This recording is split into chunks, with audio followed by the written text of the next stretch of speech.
pas les choses venir. Tu ne vois pas les choses se dessiner. Ils se tiennent debout. Il nous reste 4 mois. 4 mois pour finir l'année 2014. Dieu peut encore faire. Alléluia. Que le nom du Seigneur soit béni. Prions. Seigneur, tu es Dieu et tu n'as point changé. De nous réunir ce matin ici pour nous parler. C'est pourquoi, Seigneur, je l'efface. Afin que toi, tu grandisses à moi. Que tu parles à tes enfants. Merci pour le canal que je suis. Bénis ton peuple et qu'il soit ici rempli de ta présence. Au nom de Jésus. Amen. Amen. Bien-aimés, veuillez vous asseoir. Ce matin, je suis venu vous annoncer une bonne nouvelle. Alléluia. Je suis venu vous annoncer une bonne nouvelle. Une nouvelle du royaume. Alléluia. Nous allons prendre notre Bible.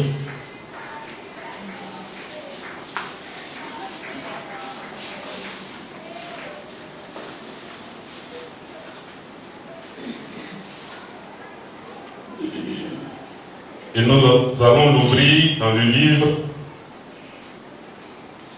de Matthieu. Le message de ce jour est tiré donc de l'évangile de Matthieu. On aura 2 lectures à faire. Matthieu, au chapitre 16, les versets 13 à 16. Et Luc, le chapitre 5, les versets 4 et 6. Je voudrais, avant d'entrer dans le vif du message,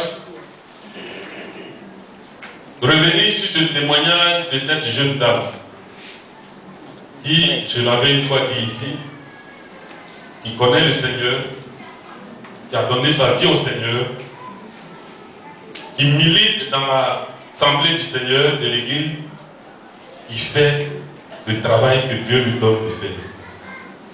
Elle est élève.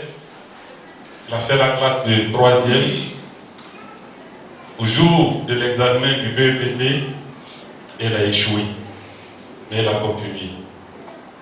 Elle allait en seconde. Elle allait en terminale. Au jour de l'examen du baccalauréat, elle a encore échoué. Elle a continué. Elle est rentrée dans une grande école. Puisqu'elle n'avait pas le baccalauréat, il lui fallait faire 3 ans. Elle a fait les 3 ans. Au jour de l'examen du BTS, elle a encore échoué. Elle dit, Dieu n'existe pas. Ainsi, elle était véritablement abattue, découragée, et elle commençait à donner raison à ceux qui disent que Dieu n'existe pas. Alors les frères en Christ ne l'ont pas laissé comme ça. Ils se sont approchés d'elle. Ils l'ont encouragée. Ils l'ont exhortée. Et ils lui ont demandé de prendre son courage en main. Parce que notre Dieu, il vit et il vit toujours. Mais Dieu, quelquefois, veut savoir qu'est-ce que nous mettons dans ce contenu de Jésus-Christ. Notre sœur a compris le message. Elle a repassé l'examen du BTS, du BEPC, du baccalauréat, les 3 examens dans la même année qui a suivi. Elle a été admise aux 3 examens. Alléluia. Et ce jour-là, elle a dansé comme elle n'a jamais dansé. Et depuis, elle n'a plus. Elle sert à l'église toujours, mais sa manière de servir à l'église a totalement changé. Et ce matin, je voudrais qu'ensemble nous lisons cette texte. Et à la suite, je vous donnerai le titre du message de ce jour. Lisons. Matthieu, chapitre 16, le verset 13 à 16. J'ai lu le verset 13. Jésus, étant arrivé dans le territoire de Césarée de Philippe, demande à ses disciples, qui dit-on que je suis, moi, le Fils de l'homme? Il les répondit, les uns disent que tu es Jean-Baptiste, les autres Élie, les autres Jérémie, ou l'un de ses prophètes. Et vous, leur dit-il, qui dites-vous que je suis? Simon-Pierre répondit, tu es le Christ, le Fils du Dieu vivant. Amen. Nous continuons dans le livre de Luc.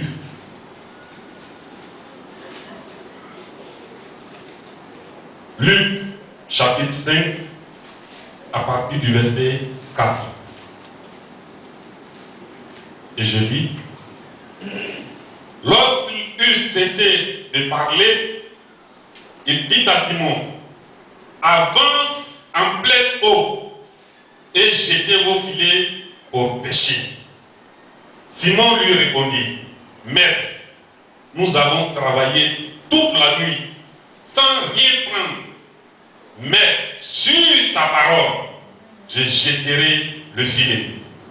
L'ayant jeté, il prit une grande quantité de poissons et leur filet se rompait. Parole du Seigneur. Amen.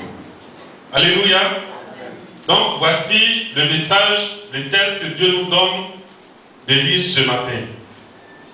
Et le titre donc de mon message, c'est tiré de la deuxième question du Seigneur. Et vous, qui dites-vous que je suis? Et vous, qui dites-vous que je suis? Ainsi donc, nous voyons au travers du texte du livre de Matthieu que, en substance, deux questions sont posées. La première question, c'est qui dit-on que je suis, moi, le Fils de l'homme? Qui dit-on que je suis, moi, le Fils de l'homme? Et la deuxième question, donc, qui est le sujet, le titre du message, c'est et vous, que dites-vous que je suis? Donc, voici deux questions qui se ressemblent, mais qui n'ont pas le même objectif. Première question. Qui dit-on que je suis, moi, le Fils de l'homme? Donc, Jésus s'adresse à ses disciples pour savoir ce qu'ils ont entendu de dehors. Ce que les gens disent de Jésus dehors. Et nous voyons que les systèmes de ce monde, certaines sciences, certaines doctrines même, disent que Jésus est simplement Fils de Dieu. Mais il n'est pas Dieu. Maman, si tu es bêtée, ta fille est de quelle ethnie? Elle est bêtée. Jésus est Fils de Dieu, mais il n'est pas Dieu. C'est une doctrine du monde. D'autres disent, c'est un prophète parce qu'il guérit, il fait des miracles, il ressuscite des morts. Seuls les prophètes peuvent le faire. Il n'est pas Dieu. D'autres disent encore, c'est un moralisateur. Il donne de la bonne morale, il a une vie parfaite, mais il n'est pas Dieu. Alléluia. Amen. Alors Jésus pose maintenant la question à ses disciples, à ceux-là qui ont accepté de le suivre, à ceux-là qui sont ceux à qui il enseigne, il forme ceux qu'il forme. Il dit, et vous-même, qui dites-vous que je suis? Alors nous allons nous arrêter sur la réponse de Simon-Pierre, qui dit, tu es le Christ, le Fils du Dieu vivant.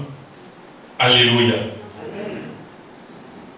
Au travers de cette réponse de Simon-Pierre, trois éléments ou trois mots ont porté mon attention. D'abord, le Christ. Tu es le Christ. Ensuite, le Fils. Après, du Dieu vivant. Alléluia. Amen. Alors, je suis allé chercher, mais le Christ, c'est quoi? Et en lisant les évangiles, le mot Christ révèle la mission que Dieu a donnée à Jésus-Christ dans le salut de l'humanité. Donc Christ est venu pour accomplir une mission divine, une mission de Dieu lui seul. Il est venu pour la rédemption du monde. Il est venu pour sauver les perdus. Alléluia. C'est pourquoi Jésus va dire après, cette réponse-là ne vient pas de toi. C'est mon Père qui te l'a révélé. Parce qu'un humain comme toi ne peut pas être capable d'avoir cette révélation. C'est une révélation. Elle ne vient pas de toi, Simon-Pierre. Elle t'a été communiquée par mon Père. Alléluia. Effectivement, c'est une confession intime de quelqu'un qui est dans la présence du Seigneur. C'est une confession intime d'une personne qui a l'esprit, qui a le cœur régénéré par Dieu. Nous allons ensuite sur le deuxième mot, qui est le Fils. Lorsque nous parlons du Fils, nous faisons référence à la source, à l'origine, à la nature.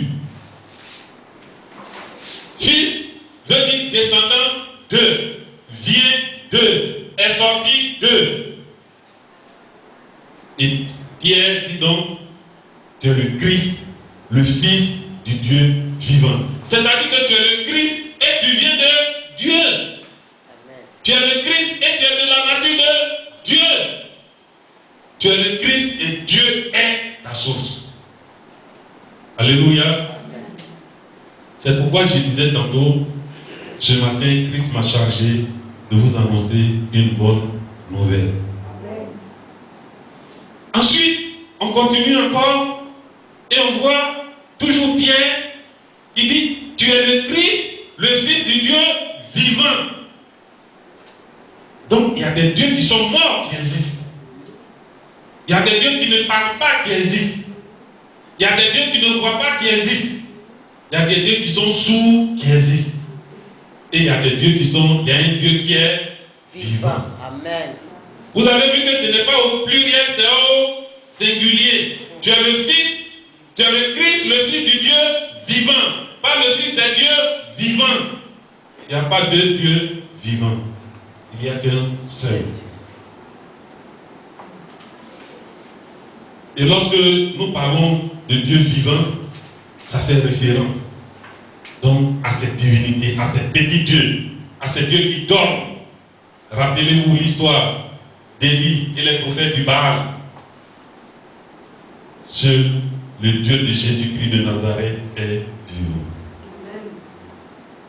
Alors ce matin, Dieu parle de ce texte-là.